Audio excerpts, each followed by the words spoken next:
Iya, sekarang di Bea Cukai juga udah menjaga dwelling time dan di Bea Cukai juga udah memberikan kepada customer pengguna jasa langsung user ID dan password mereka bisa lihat sendiri waktu-waktu Handlingnya ya. handlingnya. Selamat pagi sahabat Tribuners yang saya hormati dan saya muliakan. Bersama dengan saya Sian dari Trend Development Center. Hari ini luar biasa sekali di acara Bedah Bisnis dan diselenggarakan secara khusus oleh Tribun Medan kepada para sahabat Tribuners. Di studio telah hadir Pak Johnson, Direktur BTSA Logistik, sebuah perusahaan logistik yang bergerak di bidang ada jasa ekspor, ada jasa import, ada antar pulau, dan juga ada tracking. Ya, Pak. Selamat pagi Pak Johnson. Ya, pagi teman-teman semuanya. Ya, saya Johnson mewakili BTSA Logistik ya hari ini ya untuk diundang Tribun Medan dan Pak Sendet ya untuk mengetahui lah bagaimana BTSA ini berjalan ya Pak ya. Luar biasa. Siap. Pengusaha muda yang sangat sukses ya, sahabat Tribuners. Nanti sahabat Tribuners bisa belajar banyak dari Pak Johnson secara spirit, motivasi maupun secara skill bagaimana bisa import barang dengan sangat baik sekali ya. Apalagi tujuannya untuk membantu UMKM di Sumatera Utara supaya UMKM akan lebih kuat lagi ke depannya menjadi tulang punggung ekonomi nasional yang sangat luar biasa. Nah, Pak Johnson memiliki pengalaman yang luar biasa di bidang kepabeanan. Untuk ekspor import sudah banyak klien-klien yang bersifat nasional, bahkan ada yang sudah perusahaan dari PMA luar negeri yang investasi di Indonesia juga menggunakan jasa dari BTSA Logistik. Iya, benar Pak. Sebelum kita mulai, Pak Johnson, ya, terima kasih sudah berkenan hadir di studio Tribun Medan yang kita sangat kagumi. Bisa Bapak ceritakan tentang perjalanan BTSA Logistik sampai saat ini sudah ada di 10 kota ya di seluruh Indonesia, Pak? Iya, kita ada di 9 kota di seluruh Indonesia. Oke, 9 kota di seluruh Indonesia. Pak Johnson silakan memberikan informasi kepada sahabat Tribuners. Ya. Oke, ini terima kasih atas undangan dari Pak Sendet dan Tribun Medan ya. Kesempatan ini ya sangat baik sekali. Ya, ini saya coba ceritakan ya untuk sejarahnya BTSA Logistik ini. Kita mulai sudah dari tahun 2000 ya. Jadi untuk di 2021 udah 21 tahun. Dan kita memang mulainya bukan langsung menjadi perusahaan besar ya. Kita dari antar pulau, kita berjalan beberapa tahun. Setelah itu kita melihat kebutuhan adanya tracking, kita mulai kepada bisnis tracking. Dan tentunya tracking mensupport antar pulau. Setelah berjalan tidak lama, kita dipercaya oleh customer untuk menghandle barang impor mereka. Kebetulan saat itu saya sudah memiliki sertifikasi untuk kepabeanan. Jadi kami mencoba untuk menghandle barangnya dan berjalan secara lancar. Setelah itu jelang beberapa tahun kemudian kami menambah satu divisi lagi menjadi divisi ekspor. Ya, saat ini di logistik kami memiliki 4 divisi ya, antar pulau, tracking, ekspor, dan impor. Dan tentunya memang untuk logistik ini kita perlu pengalaman yang lama ya, karena tidak bisa kita pelajari dalam 1-2 tahun ya.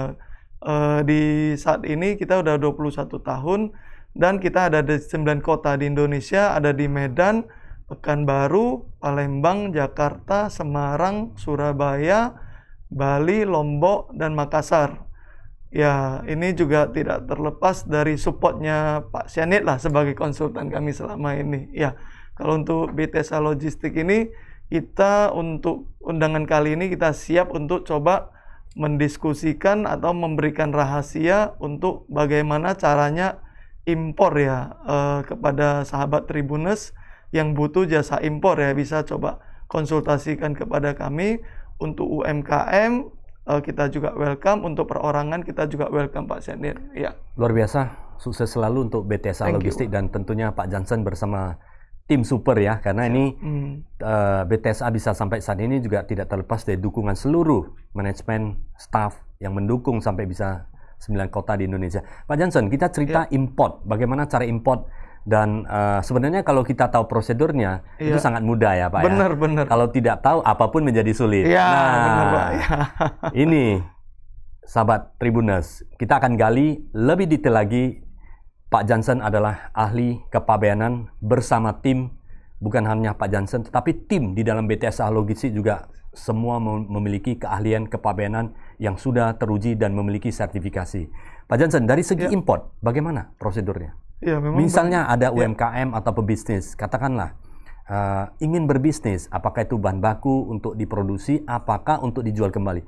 Prosedurnya harus bagaimana memulainya, Pak? Siapa? Untuk saat ini pemerintah sangat mendukung untuk impor barang bukan modal ya, istilahnya mesin ya? Ya, mesin ya Pak ya. Oke. Jadi kalau UMKM kita Indonesia sebenarnya bahan baku di Indonesia sangat mencukupin. Oke. Cuman memang untuk teknologi kita masih belum terlalu di-upgrade ya. Mungkin Oke. karena kenyamanan ya, seperti yang ada di selalu kita berbicara Indonesia ini tanah subur ya. Ya. Dikasih Tongkat jadi tanaman. ya, tongkat jadi tanaman. Jadi mungkin kita terlena ya selama ini ya. Jadi mungkin ini udah saatnya kita bangkit.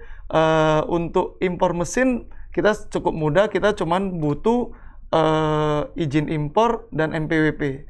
Jika tidak ada izin impor, kita cukup MPWP, kita sudah bisa impor Pak Siandet. Dan itu tidak harus PT atau CV? Enggak, tidak harus CV atau harus PT, perorangan juga bisa. Jadi pemerintah sekarang istilahnya semua birokrasi dimudahkan, tetapi semua harus tercatat. Jadi kita cukup memberikan MPWP kita. Nah, ini MPWP saya mau impor. Nanti ada perusahaan yang bisa membantu importasi atas nama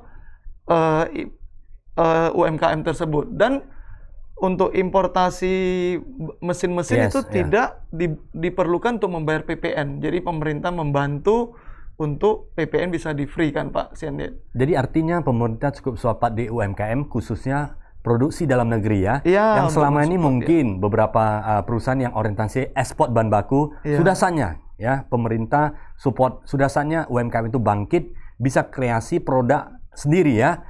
Bisa produk sendiri, kita tidak hanya menjual atau mengirim bahan baku, tapi kita sudah ready untuk mengirim barang jadi yang sudah siap diproduksi. Tentunya dipermudahkan impor mesin ya. Selain mesin, apalagi Pak? Ada diberikan kemudahan? Memang sih di impor ini kan seperti perdagangan internasional, ada impor, ada ekspor ya.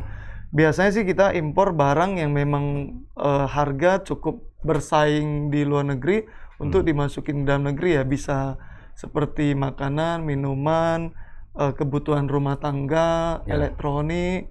Jadi semua importasi sih nggak sulit ya. Yang penting saat kita mau belanja satu barang, kita harus sepakatin dulu harganya berapa dan harganya berapa. Ini harga yang disepakatin adalah terima di negara asal atau di Indonesia Pak. Itu harus dicek terlebih dahulu ya Pak? Iya, supaya itu bisa diketahui besaran pajaknya. Ya, besaran pajaknya dan diketahui berapa kos yang harus kita keluarin sehingga kita tahu HPP-nya satu barang ini mau dijual berapa nanti. Biasanya kalau impor cukup simpel lah Pak untuk yang mengetahuinya Pak. Oke. Dari segi pajak tadi, dari segi dokumentasi ya NPWP ya? Iya, NPWP cukup, itu yang paling simpel untuk paling MKM. Utama ya? Iya, itu paling utama Pak. Oke. Selain itu Pak? Selain NPWP itu untuk selanjutnya sih biasa kalau impor kita perlu 3 hal ya Pak. Satu, legalitas perusahaan, satu lagi adalah dokumen impor, satu lagi adalah izin-izin dari barang tersebut. Oke. Jadi pemerintah saat ini ya cukup fair lah ya. Contohnya seperti makanan dan minuman mau diimpor boleh, tetapi harus sudah memiliki izin dari BPOM. Oke.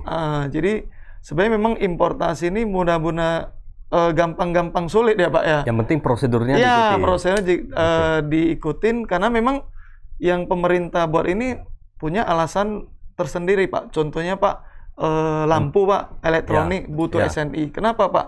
Karena kalau tidak sesuai dengan SNI itu barang dipakai di rumah tangga, bisa-bisa begitu dipakai kontak Pak. Terjadi masalah konslet Pak. Jadi pemerintah menerapkan aturan ini bukan untuk mempersulit impor Pak, tetapi untuk menjaga masyarakat umum Pak. Supaya ada standarisasi pelindungan konsumen. Ya, benar ada Pak. Pelindungan konsumen terhadap produk yang produk yang masuk ke dalam Indonesia Pak. Berarti yang pertama tadi adalah ada NPWP, ada izin perusahaan. Ya, NPWP ya itu include dengan izin perusahaan itu satu kesatuan. Satu lagi ada dokumen importasi Pak. Dokumen importasi yang tentunya barang itu harus sesuai dengan izin-izin resmi atau pengawasan. Kalau Iya. makanan minuman BP POM Iya, seperti itu iya, ya. Pak. Kalau untuk seperti lampu Elektronik, dan sebagainya ya, itu SNI. SNI ya, Iya, benar, SNI. Pak. Dan SNI ini dari dalam atau memang harus sertifikasi sebelum barang itu masuk? Iya, kalau SNI itu memang sebelum barang diimpor itu harus Pastikan ada izin dipastikan ke SNI. negara Ya. asal. Tetapi ini bukan diterapkan di barang impor saja, Pak. Ini juga diterapkan di produk lokal, Pak. Oke. Jadi pemerintah cukup fair. Oke. Dalam hal ini misalnya kalau barang kita di luar negeri, Iya. ya katakanlah barang yang kita akan impor ini perlu ada sertifikasi SNI. Iya. Bagaimana caranya kita bisa, misalnya saya sebagai UMKM ingin import lampu di luar negeri masuk ke Indonesia. Iya. Kemudian SNI-nya apakah pengurusan di Indonesia atau harusnya di negara asal? Kalau SNI sih kita apply-nya di Indonesia. Setelah kita apply di Indonesia, kita lengkapin semua berkas. Satu pihak SNI akan ke pabrik produsen untuk mengambil sampel dan diuji. Saat pengujian selesai, mereka akan mengeluarkan satu surat resmi bahwasan produk ini telah bersertifikat SNI, Pak. Oke, luar biasa. Artinya pelindungan pemerintah terhadap konsumen dalam negeri juga sangat kuat, tetapi di sisi lain juga sangat mendukung ke pebisnis ya. Iya, nah, benar, Pak, secara garis besar itu ada berapa kategori barang untuk import? Misalnya apakah industrial, food and beverage seperti apa? Iya, kalau memang Ada berapa kategori yang diizinkan saat ini? Untuk barang semuanya sih memang diizinkan. Semua ya, Pak, diizinkan. Ya. Karena kan memang ini perdagangan internasional ya. Kalau kita mempersulit impor, maka ekspor kita akan dipersulit. Oke, hubungan timbal balik ya. Iya, hubungan timbal balik. Jadi pemerintah cukup fair. Jadi impor juga diatur, ekspor juga diatur, Pak. Oke. Jadi kalau seperti kita impor kacang-kacangan gitu, karena produk di Indonesia sedang tinggi, jadi makanya pemerintah memberikan importasi masuk, Pak. Oke. Artinya keran itu diizinkan sesuai dengan evaluasi pemerintah. Ya, karena sih memang kadang-kadang sih orang kan berpikir kalau impor dipermudah, petani akan kesulitan ya. Tetapi kadang-kadang kita melihat di sisi yang lain sih, ya kalau barang mahal tidak diimpor berarti masyarakat akan terbebanin gitu. Jadi pemerintah juga selalu menjaga keseimbangan, Pak. Jadi kalau ada barang yang lagi tinggi di Indonesia, cuma kadang-kadang kacang tanah, Pak, lagi tinggi demandnya. Kemarin sempat bawang putih ya, Pak, bawang putih lagi mahal, bisa sekilonya sampai mungkin 50-60 ribu. Pemerintah ya mengizinkan untuk impor, Pak, supaya ya ibu-ibu yang masak bawang putih tidak terkendala. Ya, jadi dan yang pasti harganya jangan melambung ya. Jadi sebenarnya diimpor ini juga untuk menjaga keseimbangan dalam negeri sih, Pak. Luar biasa. Nah, Pak, ada yang mengatakan bahwa impor ini kan hanya untuk perusahaan besar. Untuk UMKM bagaimana? Yang ingin memulai bisnis? Ya, sebenarnya kalau untuk impor nih mungkin ya selama ini memang image-nya harus begini ya. Sebenarnya itu sejaknya pemerintahan yang baru ini sudah dipermudah, Pak. Jadi cukup kita punya MPWP untuk perorangan, kita bisa mencari satu perusahaan yang membantu seperti mencari kami bisa membantu untuk importasi gitu, Pak. Oke, ini menarik ini Pak Johnson. Bapak tadi ada sampaikan membantu para klien yang ingin melakukan impor. Pelayanan apa yang diberikan oleh BTSA Logistik kepada para tribuners atau mungkin para pengusaha yang ingin melakukan import terhadap barang yang mereka butuhkan? Seperti apa pelayanan detail yang diberikan? Kalau di kami lebih ke edukasi ya. Contohnya, mereka sudah punya perusahaan, udah punya MPWP. Mungkin mereka tahap selanjutnya mereka butuh apply NIB ya. Itu NIB ya? Iya, nomor induk berusaha itu apply-nya di OSS. Dan sekarang juga gampang. Kita nggak usah bawa berkas ke kantor, diserahin nggak perlu. Kita tinggal buy online. Dan itu boleh dibantu oleh biasa BTSA kami Logistik? edukasi. Caranya begini. Karena kami maunya semua terbuka, Pak. Oke. Jadi transparan ya? Ya, transparan. Jadi user ID apply sendiri, password apply sendiri. Nanti kami akan mengedukasi gimana cara apply-nya, Pak. Jadi semuanya customer, oh ya ternyata gampang ya untuk apply surat ini gitu Pak. Ya. Setelah NIB Pak? Setelah NIB kita dapatin berarti legalitas perusahaan untuk impor sudah memenuhi persyaratan Pak. Ya. Biasa mereka akan konsultasi, saya mau impor contohnya kacang tanah Pak. Atau kacang hijau. Jadi kita akan kasih tahu Pak, oh ya untuk importasi kacang tanah, kacang hijau kita perlu contoh phytosanitary, health certificate, certificate of analysis. Jadi itu kenapa Pak? Karena sebelum barang ini masuk ke negara Indonesia itu negara asal, karantina negara asal harus memastikan barang ini adalah steril Pak. Ini penting sekali ya. Iya, jadi begitu sudah masuk, tinggal kita lampirin surat-surat yang ada, barang tinggal kita keluarin aja Pak.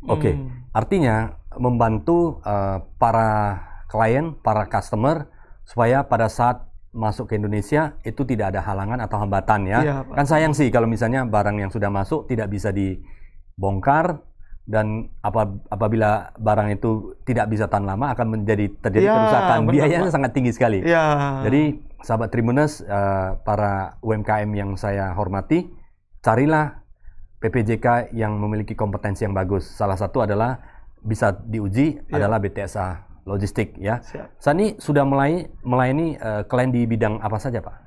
Kalau kita klien hampir seluruh bidang ya, karena memang kita punya klien yang dari buah-buahan, food ya, ada. Food, ya, makanan kering, minuman, terus untuk mesin-mesin, untuk tekstil.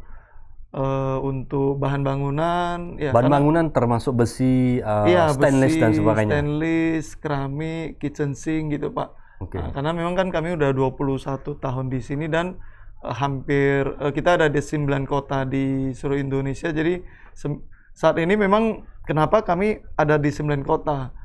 Karena perusahaan-perusahaan besar sekarang mereka dulunya masuk barang ke Jakarta, saya itu dibagi ke beberapa daerah Pak. Ke Pekanbaru, ke Palembang, atau ke Medan. Jadi saat ini mereka mau cut untuk cost logistik untuk dari Jakarta keluar, mereka kirimnya langsung direct ke pelabuhan atau destinasi tujuan tertentu ya, yang menjadi market. Marketnya mereka dari Pak. Mereka ya.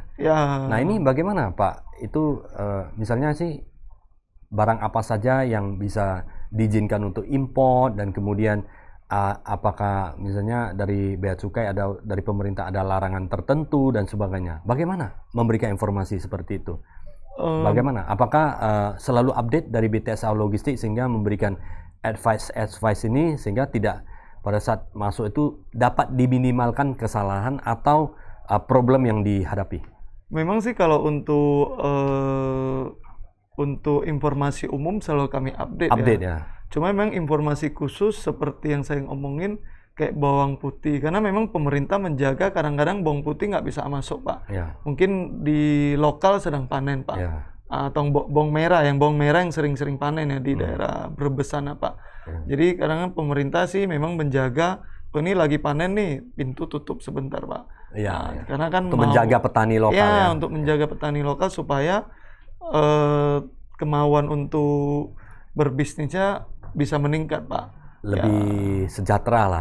Lebih sejahtera. Lebih proteksi ke petani-petani di lokal dan tentunya dalam negeri ini kesejahteraan mereka dapat lebih baik dan jika lebih bisa ya kita bisa mandiri dan swasembada itu sangat lebih bagus ya. Internal kita produksi sendiri. Pak. Seperti produk jagung jagung mungkin sudah 100% dalam negeri? Iya, sudah 100% dalam negeri. Yang sebelumnya ada impor ya? Sebelumnya ada impor dan mungkin kita tahu ya di Indonesia banyak lahan tidur ya Pak ya.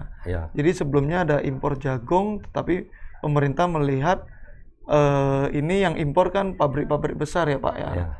Jadi mungkin pemerintah melakukan untuk stop impor jagung supaya pabrik-pabrik besar ini bisa mengedukasi masyarakat untuk bercocok tanam jagung Pak. Dan berpartnership dengan petani lokal ya. Sehingga terjadi win-win solusi, perusahaan hidup, masyarakat petani juga hidup, dan kita akan semakin perekonomian akan semakin tangguh. Saya percaya Indonesia pasti akan sangat maju ke depan. Benar, Pak. Nah Pak Jansen, untuk seperti import, apakah misalnya ada kuota-kuota tertentu untuk barang-barang tertentu, misalnya contoh ada di list kan, katakanlah seperti apakah mungkin untuk produk besi, kemudian apakah keramik dan sebagainya, itu bagaimana? Apakah ada perpanjangan? Untuk kota-kota yang ada saat ini memang sih besi ya, karena mungkin besi di Indonesia produksi lumayan besar pabrik kita Krakatau Steel, sehingga ya pemerintah sebenarnya membatasi sih juga ya, untuk mengkontrol lah Pak. Yes, ya, jadi besi sih beberapa item yang diproduksi di Indonesia diharuskan untuk meminta kuota Pak di Menteri Perdagangan Pak. Oke, jadi ya sekaligus untuk monitor lah ya. Ya, untuk monitoring Pak. Produk-produk yang diimport itu peruntukan untuk apa dan volumenya seperti apa. Ya, nah, tadi sangat menarik Pak. Tadi Bapak katakan bahwa saat ini importir cenderung mengimpor barang untuk daerah destinasi tujuan market mereka. Iya Pak. Ya, kenapa Pak? Kenapa? Yang biasanya kita tahu bahwa pelabuhan terbesar di pelabuhan besar Indonesia itu di Medan, Belawan, Jakarta, Tanjung Priok dan Tanjung Perak di Surabaya. Biasanya normal ini adalah 3 untuk supply seluruh Indonesia. Apakah selain di sini ada fokus dari importir untuk fokus supaya lebih kepada customer? Ini perkembangannya seperti apa, Pak Jansen? Kalau saat ini memang di Indonesia pelabuhan besar ada 4 ya. Ada 4 ya. Sumatera, di Pulau Sumatera 1 Belawan, di Pulau Jawa ada 3 ya Pak ya, di Tanjung Perak, ya, Tanjung Perak, Tanjung Priok sama Tanjung Mas. Tanjung Mas ya. Ya, Tanjung Patimban Mas. Bagaimana Pak nantinya? Kedepannya Bapak prediksi? Kalau Patimban itu ini baru dibuka oleh Presiden. Ya, baru dibuka oleh Presiden dan itu ya. untuk future sangat bagus ya, karena itu akan mengcover daerah Purwakarta dan Bandung Pak. Jadi sehingga tidak crowded di satu tempat di Tanjung Priok Pak. Karena saat ini Tanjung Priok sudah cukup crowded Pak. Jadi yang seperti pertanyaan Pak Sianit, kenapa harus ke pelabuhan yang kecil, daerah kecil-kecil ini? Memang sih satu, pemerintah juga mensupport sehingga perusahaan contoh di Palembang ya Pak. Palembang kan di sana juga penghasil karet Pak, kayu Pak. Jadi kalau ada impor masuk, kapal impor tentu mereka ada barang ekspor juga Pak. Jadi terus kenapa customer besar saat ini langsung direct masuk Palembang Pak? Yang sebelumnya mungkin ada di kota-kota besar ya, baru dari kota besar itu dikirim. Bisa lebih murah atau bagaimana Pak? Karena sih gini Pak, untuk jika kita masuk di Tanjung Priok, berarti itu 1 kali handling di Tanjung Priok, setelah itu mau bawa ke warehouse Pak. Itu ada handling ke warehouse dan ada unloading Pak. Ada biaya lagi ya? Ada biaya lagi. Setelah itu mau dikirim lagi ke daerah. Transportasi lagi Pak. Jadi dan bongkar lagi di daerah tujuan. Jadi cost-nya jadi tinggi. 1 dari segi waktu. 2 dari segi pencatatan. Berarti kan ya kita harus catat dari sini keluar kemari lagi Pak. Perpindahannya ya Pak? Perpindahannya Pak. Dari segi space Pak. Jadi gudang kan jadi terpakai Pak. Kita kan tahu gudang di Jakarta sangat mahal ya Pak ya. Jadi karena memang juga sangat kompetitif saat ini, mereka lebih memilih langsung ke pelabuhan yang ada gitu Pak. Contoh seperti Pekanbaru, Palembang, ya Padang, Makassar, Bali gitu Pak.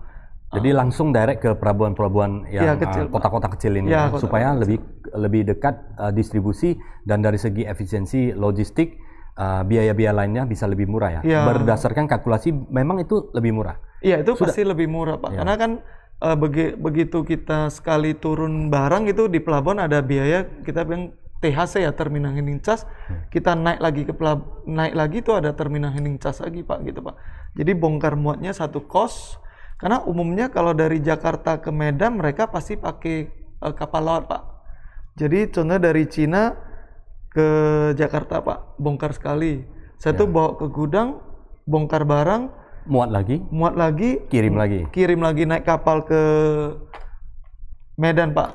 Jadi kan muter lagi. Bagusan langsung Medan ya? Ya, langsung China ke Medan Pak. Berarti sahabat Tribuners, ini luar biasa sekali. That's why kenapa BTSA Logistik saat ini ada di 9 kota di Indonesia untuk mendukung import dan ekspor barang supaya lebih dekat ke customer. Pertama, yang kedua adalah efisiensi waktu ya Pak ya, lebih cepat waktu daripada muter-muter, waktu juga bertambah. Yang ketiga adalah biaya handling dan logistik. Ya, biaya handling dan logistik bisa lebih murah karena Tidak perlu berpindah terlalu banyak. Ya. Tidak perlu berpindah terlalu banyak. Dan customer bisa happy karena kecepatan. Ya, Karena kecepatan. Pak, ya. Nah, saat ini tren ini sudah sejauh mana, Pak? Apakah di perusahaan-perusahaan nasional sudah banyak yang menerapkan seperti ini, yang sudah centralized, yang sudah desentralisasi dari segi import mereka tidak terpusat lagi? Bagaimana Bapak melihat persentasenya ini? Kalau saat ini saya sih melihat ya sekitar Arahnya sudah di sana ya? Ya, hampir 30-40% perusahaan besar udah melakukan direct import ya. Beberapa yang belum melakukan, ya kita nggak ngomong merek ya, kayak elektronik yang punya yang brand besar, mereka tidak melakukan direct import. Kadang-kadang market mereka diambil oleh perusahaan-perusahaan kecil, perusahaan lokal, Pak. Karena harganya kalah bersaing, Pak. Oke. Yang kelima tadi ya, dari segi harga, efisiensi. Karena bisnis ya, sahabat Tribuners ya. Kalau bisnis kita tidak bisa jaga harga pokok produksi atau harga pokok penjualan, cost kita akan sulit ke depannya untuk bersaing. Karena semakin transparan ya Pak ya. Semakin transparan. Bahkan dari segi izin PPJK dan sebagainya, itu semua biaya-biaya sudah transparan. Iya. Dan kemudian kita mau menjual produk di pasaran, dari marketplace, dari web dan sebagainya, digitalization, itu semua terbuka. Jadi siapa yang tidak bisa kompetensi mungkin dia akan terjadi penurunan maupun tergeser dari market yang sudah ada. Sepertinya arahnya sudah mulai di sana ya Pak? Iya Pak, benar Pak. Karena memang kalau di negara maju itu kenapa kita melihat hampir banyak sekali semua pelabuhan mereka hidup Pak. Karena memang pelabuhan itu pintu keluar masuk yang cukup efisien Pak. Dan itu bisa care kepada customer dan support mereka supaya bisa mendapatkan produk berkualitas dan dengan harga yang terjangkau seperti itu ya. Benar Pak. Dan izin-izinnya sama Pak. Misalnya saya katakanlah sebagai UMKM atau perusahaan, saya import di Jakarta, perusahaan pelabuhan besar Jakarta, Tanjung Priok, Surabaya, Tanjung Perak dan Belawan, dan kemudian Tanjung Emas ya. Iya. Itu prosedurnya dari kecepatan dwelling time-nya dan sebagainya, apakah untuk daerah ini sama Pak? Sama, sehingga Pak. bisa memberikan istilahnya kenyamanan dan kemudian proporsional yang sama. Ya, untuk biaya tidak berbeda jauh karena memang biaya paling yang membedakan adalah biaya yang ada di Pelindo ya. Iya. Pelindo kadang-kadang kalau ya mungkin Jakarta karena semuanya mahal, cost-nya agak tinggi Pak. Makanya kenapa market yang ada di Medan langsung direct Pak. Satu, Jakarta pasti Pelindo lebih mahal dari segi cost. Tetapi kalau aturan di Bea Cukai semua sekarang udah online Pak. Jadi Bea Cukai juga udah sangat open, mereka sangat profesional dan mau impor dari Belawan, Pekanbaru, Palembang, mana saja prosedur sama ya pelayanan biayanya ya more or less sesuai dengan situasi atau daerah kebijakan tertentu, ya, tapi nggak beda jauh ya Pak? Nggak beda jauh sih, itu paling 5-10%. Dwelling time Pak? Iya, sekarang di Bea Cukai juga udah menjaga dwelling time dan di Bea Cukai juga udah memberikan kepada customer pengguna jasa langsung user ID dan password, mereka bisa lihat sendiri waktu-waktu handlingnya ya. Jadi karena memang selama ini banyak PPJK yang nakal selalu menyalahkan regulator. Waduh. Padahal tidak keprofesionalan mereka yang menyebabkan lambatnya dokumen. Kadang-kadang mereka bilang ini di instansi ini bermasalah. Padahal di mereka itu nggak persiapkan dengan baik dokumen dan sebagainya. Jadi memang sih harus kalau impornya harus dapat PPJK yang pas Pak. Iya.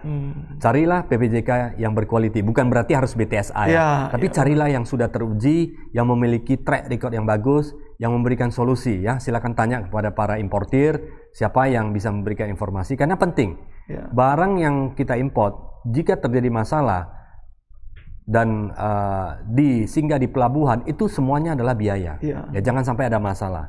Bisa mengalami kerugian yang sangat besar sekali. Contoh seperti Pak Senik ngomong, kita impor kacang-kacangan harus ada 3 dokumen. Kalau kita cuma ada 2 dokumen, berarti kan barang tidak bisa keluar. Karena sekarang kan udah sistem online semua ya Pak ya. Jadi kekurangan 1 dokumen ini kita itu dokumen apa saja Pak? Contohnya seperti phytosanitary. Ya, pre-notice, certificate of analysis. Kalau ada kurang salah satunya aja, itu dokumen nggak bisa jalan Pak. sehingga kita harus menunggu dari negara asal dikirim Kirim lagi, kemari. Pak. Jadi Kalau itu lama, barang tidak bisa tahan lama, ya problem ya. satu, kedua juga kadang-kadang ada dokumen yang harus dilakukan sebelum berangkat, Pak. Contohnya, Pak ya, ini simple. Kemarin baru ada customer kami barang pindahan, Pak. Oke. Karena Artinya ini maksudnya mereka yang tinggal di luar negeri ya? ya tinggal di luar negeri. Oh, ini juga BTSA ada urus juga ya? Ada, kita Oke. ada urus, Pak. Bukan hanya import barang mesin, bahan baku untuk production, tapi kalau misalnya sahabat Tribuners ada yang kuliah atau bekerja di luar negeri, BTSA juga memberikan fasilitas untuk bisa pindahkan barang atau import kembali ke Indonesia. Apa saja juga bisa, semua peralatan. Ya, semua peralatan yang nggak boleh, ya kadang-kadang mereka nggak komunikasi ya, mungkin waktu kirim nggak ngerti atau cari ke orang yang salah, kadang-kadang mereka kirim kendaraan bermotor. Oke. Tapi itu nggak boleh, Pak. Oke. Kenapa, Pak? Karena memang diregulasi ya, kemungkinan karena kan kendaraan bermotor tuh butuh data jelas kapan masuk di Indonesia, dan itu harus dibuatin STNK, Pak. Karena itu kan dipakai di jalan, Pak. Oke. Nah, mungkin itu salah satu alasan pemerintah ya, Pak ya. Oke. Tapi memang Yang itu, tidak boleh sepeda motor ya? iya, Misalnya kendaraan bermotor, ya sepeda motor atau mobil, Pak. Harley Davidson nggak boleh? Nggak boleh. Itu kalau enggak orang pada Misalnya ada yang katakanlah udah lagi tugas ini. Iya. Di sana ada satu Harley kan? Iya. Mau bawa pulang nggak bisa ya? Iya, nggak bisa, Pak. Itu harus ada izin ke kepolisian atau prosedurnya Itu udah lain memang ya? nggak boleh dianggap barang pindahan, Pak. Kalau memang mau masuk, ya memang harus ikutin regulasi yang lain. Karena sih memang barang pindahan kan banyak ya, Pak. Karena contohnya ya sofa, Pak, meja makan, ya kursi makan. Kadang-kadang kan. Kenapa harus dibawa pulang, Pak? Indonesia kan lebih murah, Pak. Ya memang, ya banyak yang kadang-kadang pertanyaan Udah terlalu juga cinta sih. gitu ya sama produknya ya. Sometimes mereka ngomong, Pak, saya ini kuliah 4 tahun, Pak. Udah. Jadi ini Ada waktu saya kuliah, kenangan ya? saya ini nyicil, Pak. Saya sambil kerja, Pak. Ini Atau saya lagi- belinya nyicil ini, Pak. Jadi sering duduk bersama pacarnya. ya itu mungkin, Pak. Ya benar-benar. Jadi Ya. Ada sejarahnya. Ya, ada sejarahnya. Jadi banyak sih teman-teman yang udah sekolah dari luar negeri atau bertugas, mereka pulang. Jadi mereka harus tahu, Pak. Contohnya barang mereka sampai di Indonesia, dan barang sampai di Indonesia itu harus 3 bulan sebelum atau sesudahnya, Pak. Jadi dia nggak boleh berselang dari sana, Pak. Contohnya Selesai kuliah atau selesai tugas. selesai tugas atau selesai kuliah. Januari seperti, misalnya contohnya Januari selesailah pulang. Barangnya nggak boleh? Jadi Januari dia sampai, barangnya tuh harus 3 bulan sebelum Januari atau setelah. Jadi kalau lewat itu nggak boleh. Jadi kadang-kadang orang nggak paham. Terus sebelum pulang mereka harus minta surat dari Komjen, Pak. Konsul. Iya, konsul yang ada di. Konsul ada dubes ya, dubes yang setempat, ada di supaya setempat. ini adalah perpindahan dan diizinkan. Dan itu bagaimana? Ada kena pajak, Pak? Enggak, itu free pajak, Free, Pak. ya? Karena memang istilahnya kan memang barang milik pribadi. Jadi surat-surat itu yang sulit, Pak. Jadi Bapak bisa bayangin, Bapak nih mau pulang ke Indonesia, Pak. Udah pulang, tiba-tiba Bapak Balik lagi ke sana. balik lagi ke sana untuk minta surat itu aja, Pak. Sahabat Tribuners ya, sebelum pulang ke Indonesia, jikalau sahabat Tribuners yang di luar negeri, yang sedang kuliah, sedang bertugas, dalam waktu dekat akan pulang ke Indonesia, tentunya barang-barang yang di luar negeri ingin dibawa pulang ke Indonesia, persyaratan-persyaratan yang harus dipenuhi, harus dicari tahu dulu ya, jangan sampai kembali ke Indonesia dan balik lagi biayanya bisa lebih tinggi dari biaya pengurusannya. Nah, Pak Johnson, untuk sahabat Tribuners, persiapannya seperti apa supaya mudah, Pak? Ya memang sih karena memang di pemerintah itu aturannya beda-beda ya. Karena contoh seperti PNS, aturannya mereka harus ambil surat dari instansi mereka bekerja. Oke. Anak kuliah mereka harus mengambil surat dari tempat kuliah, dan biasanya sih kalau yang ada sertifikat mereka minta sertifikatnya, Pak. Kalau TKI lain lagi, Pak, mereka harus ambil surat dari konsulat Indonesia yang ada di negara asal. Di mana dia bekerja? Di mana dia bekerja, dan melampirkan kontrak, Pak.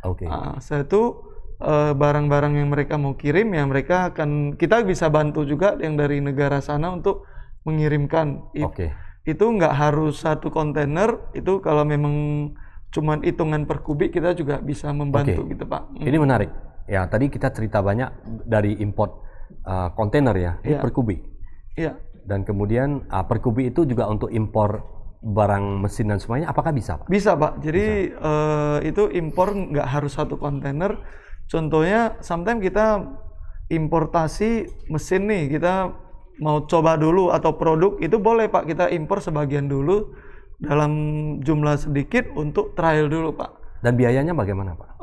Untuk biayanya sih lebih memang mahal ya mungkin ya? Agak tinggi Pak, karena memang daripada resiko yang kita ambil, barang tidak masuk, laku, tidak bisa produksi, bagusan kita trial dulu Pak. Karena kadang-kadang barang kan di luar spek ya Pak ya. Oke Pak, yang tadi menyambung dengan yang pindah tugas dan udah selesai kuliah 3 bulan. Kalau lewat dari 3 bulan apa yang terjadi Pak? Itu jadinya sudah nggak bisa bebas pajak, mereka harus bayar Pak. Jadi dihitung lagi nilai-nilainya berapa, harus bayar ke negara lagi ya? Pak. Iya Pak. Sebesar nilainya. Iya, tersebut, sebesar ya nilai sesuai dengan masing-masing barang berapa persennya gitu Pak. Oke, ya sahabat Tribuners ya, preparation itu sangat penting. Ya maksimal 3 bulan setelah sahabat Tribuners pulang ke Indonesia ya, walau ada yang sekolah, ada yang mungkin bertugas di perusahaan multinasional atau bertugas di luar negeri atas utusan dari negara, itu juga menjadi ada catatan ya, harus persiapan 3 bulan sebelumnya. Ya 3 bulan sebelumnya boleh konsultasi ke kami atau siapapun atau di konsulat itu. Silakan ya. Ya silakan ya, kita hanya memberikan saran Pak. Ya. Pak Johnson. Sahabat Tribuners ingin tahu alamat dan kemudian nomor telepon yang bisa dihubungi dan ada di kota mana sajakah yang menjadi call center dari BTSA Logistik? Kebetulan di BTSA Logistik sih memang kita alamat di tiap-tiap kota berbeda-beda ya. Ini juga inline dengan yang ditanyakan oleh Pak Farin Siregar, alamat kantor BTSA di mana? Ya, kalau ada kebetulan kalau memang beliau ada di Medan sih, kita ada di komplek MMTC. MMTC. Ya, kalau memang di Palembang kita ada di Jalan Veteran.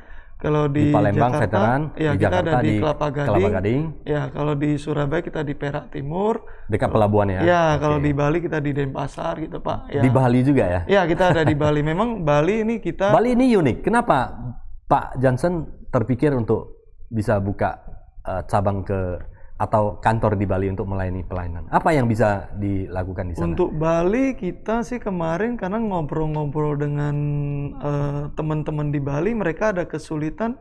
Kadang-kadang ada pembeli dari luar negeri Pak, mau beli patung, mau beli hasil kerajinan Pak. Tetapi problemnya cara ekspornya bagaimana Pak? Izin ekspornya bagaimana Pak? Itu yang selalu menjadi masalah Pak. Jadi di Bali ini kita mau mensupport. Kita juga sebenarnya bukan impor ya, tapi ada ekspor juga lebih ke ekspornya Pak. Jadi istilahnya one stop solution. Kita juga di logistik ini mau membantulah UMKM yang ada supaya ya bisa menghasilkan dari wisatawan yang ada di Bali Pak. Menarik ini. Nanti hari ini khusus Pak Johnson akan mengulas tuntas di bidang import. Nanti di kesempatan berikutnya Pak Johnson bersama tim akan ulas bagaimana ekspor bisa mendukung UMKM, bukan hanya perusahaan besar, tapi UMKM menjadi perusahaan eksportir. Produk-produk kita ada tersebar di negara-negara, bahkan di seluruh dunia. Itu yang menjadi harapan dan cita-cita kita semua ya, mendukung seperti itu. Nah, alamat dan kemudian website Pak, ada situs resmi yang bisa dihubungi? Ada, kita di www.btsa.co.id Pak. Dan semua informasi ada di sana bisa, Pak. Termasuk alamat ada detail kantor, alamat detail, apa yang kami kerjakan gitu ada apa yang dikerjakan dan kemudian foto-foto ada foto-foto dan kemudian kalian tentunya dan bisa menjadi referensi sahabat Tribuners, para pengusaha UMKM bisa melihat, dan jikalau ingin mengimport bisa bertanya-tanya kepada kalian yang sudah menggunakan jasa BTSA Logistik, minta ceritakan pengalaman mereka, bagaimana pelayanan jasa yang diberikan oleh BTSA Logistik, sehingga sahabat Tribuners juga nanti akan semakin banyak pengetahuan dan semakin yakin dan semakin mantap untuk ekspansi bisnis sahabat Tribuners semuanya. Nah, sahabat Tribuners, jikalau ada yang ingin bertanya lagi silakan. Pak Johnson ahli di bidang kepabeanan nanti akan mengupas lebih detail tentunya sesuai dengan pertanyaan dari Bapak Ibu sahabat Tribuners semuanya. Nah, Pak Johnson, Ya. untuk UMKM sebaiknya memulai dari mana? Mungkin UMKM kita bisa Yang bantu, skala ya. nggak terlalu besar, Iya. kan gitu kan? Iya, Semua perusahaan besar kan awalnya dari Iya, simple perusahaan dulu. kecil, Saran Pak. dari Pak Johnson untuk mereka. Mungkin kadang-kadang sih sekarang kita ngerti negara yang paling kuat saat ini untuk barang-barang yang biasa orang cari itu di China, Pak. Oke. Dan kita orang Indonesia dengan orang China kendalanya ada di bahasa. Bahasa, Iya, jadi di kami juga telah menjalin kerjasama dengan pihak-pihak folder di Cina. Yes. Jika ada UMKM yang butuh mesin-mesin, bisa kami bantu untuk referensi. Oke. Jadi contohnya saya butuh mesin A, mesin penggiling kopi, mesin packaging, kita bisa membantu mereka. Nah ini Sambungkan mereka. ya, ini adalah perusahaan yang reliable. Oke. Ini contact personnya, ini bisa bahasa Inggris, jadi bisa direct, Pak. Oke. Ya, Dan saat kita- ini BTSA juga sudah go internasional ya Pak ya? Representasi partnership kita di luar negeri siapa Pak? Ya, kita hampir di seluruh negeri, seluruh tempat negara kita sih ada ya, Pak ya. Ya, Jadi ada partner lah ya, ya, ada strategi partner hampir supaya sekitar 50 antara negara, Pak. import 50 negara, Ya, luar biasa. Ya, terutama negara-negara maju 50 udah negara. pasti, Pak. Ya, Pak. Yang paling sering berkomunikasi di negara mana? Memang sih saat ini China ya, karena memang China produk-produknya termasuk Banyakan dari sana ya. ya yang lebih kompetitif ya harganya ya. Jadi China, terus Malaysia, Yes. Singapura sih biasa ya negara trading lah mereka, Pak. Kalau Jadi, produksi sama bahan baku sama mesin dan sebagainya itu dari China, China lebih ya itu umumnya efisiensi China. biaya ya. Dan belakang ini India juga mungkin boleh di India termasuk negara eksportir besar juga Pak. ya, tetapi mungkin karena kendala belum terlalu banyak yang paham ke sana, Ya. mungkin belum terbuka ya. Kalau di Cina kan kemungkinan Setiap tahun ada pameran ya. iya, setiap tahun ada pameran dan orang pada pergi, komunikasi terjalin. Mungkin sekali nggak deal ya, kedua kali, ketiga kali maybe bisa jadi, Pak. Mungkin ada terinspirasi produk dan jasa apa yang Ya. ingin dijual di Indonesia sesuai kebutuhan akan karena inovasi secara terus-menerus ya Pak. Ya, karena memang banyak juga teman-teman beli produk di China, setelah dia pasarkan 2, 3, 4 tahun, terakhir dia buka pabrik di Indonesia. Jadi tinggal kadang-kadang bahan baku di sini kita banyak, Pak. Teknologi Atau ya. mesinnya ya, Iya. perlu disupport. Ya.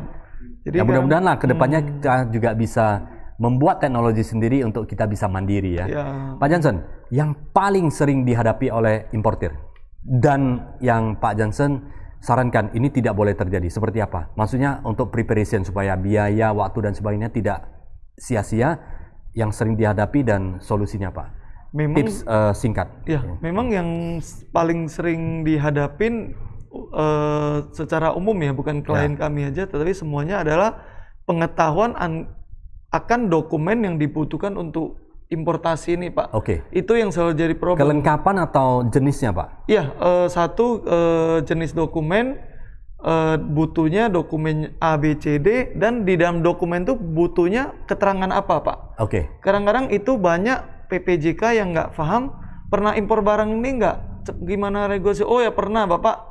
Kirim aja, nanti kami handle. Ternyata sangkut. Begitu datang, maaf Pak, itu kemarin Pak, ini lain lagi. Jadi kalau di sisinya kami selalu memberikan aturan Update-nya yang ya? ada, Pak. Oke. Kami minta dokumen A, B, C, D, dasar hukumnya adalah ini, Pak. Oke, jadi Jadi, update terhadap ya, regulasi yang update. terbaru ya Pak. Ya, Jadi benar, sahabat Pak. Tribuners ya BTSA memberikan solusi dengan informasi terupdate sehingga barang-barang itu dapat lancar masuk sampai di gudangnya customer. Ya. Nah daripada tidak menjadi masuk dan terjadi ya, kendala itu akan menjadi cost yang sangat Benar, tinggi Pak. Iya. sekali ya ke depannya. Ya, ya. sebenarnya inti dari impor simple itu saja sih, Pak.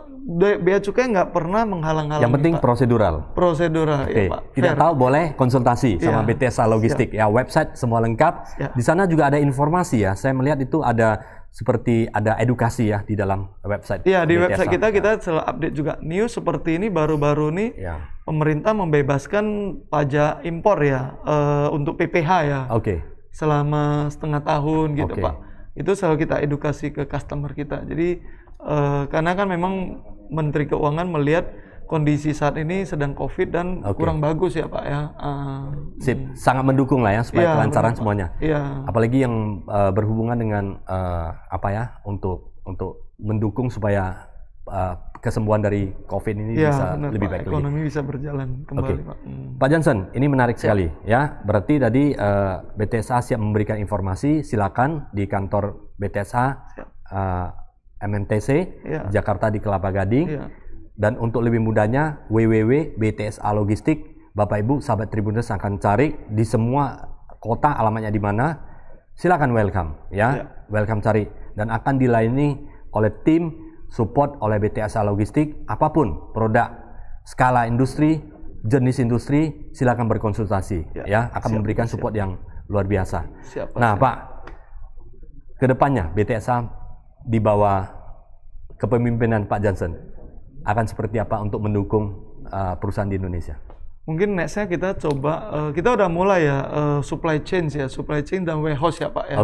Ya cuman memang karena masih belum kita publish, belum kita ambil secara quantity besar, kita belum kita publish Pak. Tapi nextnya adalah itu, dan begitu sudah COVID sudah reda, kita akan coba mengkonekkan pengusaha-pengusaha yang ada di Indonesia dan luar negeri ya, biar bisa ekspor dan bisa impor Pak. Luar biasa ya, jadi hub lah ya, mendukung ada memang ekspor import supaya bisnisnya ditingkatkan dan berjalan dengan sangat baik ke depannya. Nah Pak Johnson, kesimpulan atau tips bagi sahabat Tribuners, tips singkat.